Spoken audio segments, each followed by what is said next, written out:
haddaan idin kormaro xaaladda guud ee covid wadanka waxaa ku soo kordhay 35 xaaladood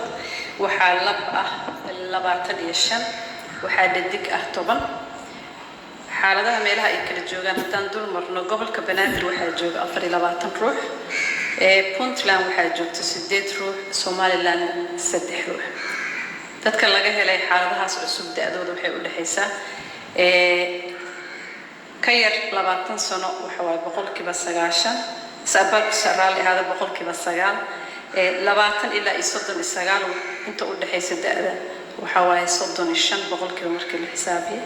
أفرتن إلا يكونتن السجال وحوالي بقول كبا صدن السجال لحدا سنة يكبدنا بقول كبا وحيك الجوجان تطبيقتنا ترى ده جود حالة ده مركب اسكو أروري Soomaaliya dhan waxay gaaraysaa 1,809 ruux dhimashada waxaa ku soo korortay hal qof halkaas qof wuxuu ku geeriyooday Puntland Ilaahay u naxariisto tirada guud ee dhimashada waxay isku gaaraysaa 52 ruux cudurka waxaa ka buskooday 3 qofood tirada guud ee dadka laga waayay xanuunsanaa ee laga waayay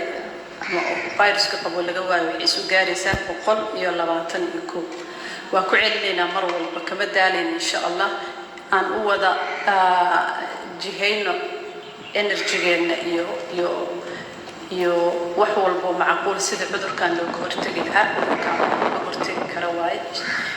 إن لحكم يوحلو بها برشة دنعين بسوي جسته إن لدقيست وعي قلنت إدت كخبراء ذا تخاطرته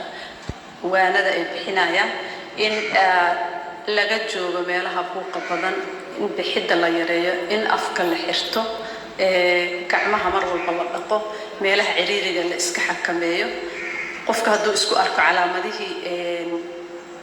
cudurka covid-19 inuu wacan karo nambaradii loogu talagalay loo sheegay inay wacdaan oo freega ah si ay u helaan macluumaad zaa'id waxaa jooga dad takhaatiir haya xogtiyo dhan kala talinaya wax allaala waxay sameyn lahaayeen waqtigaas ay soo wacayeen wixii ka dambeeyay waa wax laga hortagi karo cudurka waa inaan ka dhowrna khaasatan waajib gaar ah naga saaran yahay dadka waayeelada dadka xanuunada chronic ah qabo waa inaan u turtaa qofka yani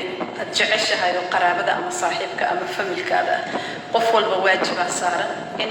uu xakameeyo cudurka insha Allah ta'ala waxaan ku kala tagaynaa inaan dadaalno haddii aan dhannahay annagoo dhan sida cudurka loogu hortagi lahaa oo aan raacno talooyinka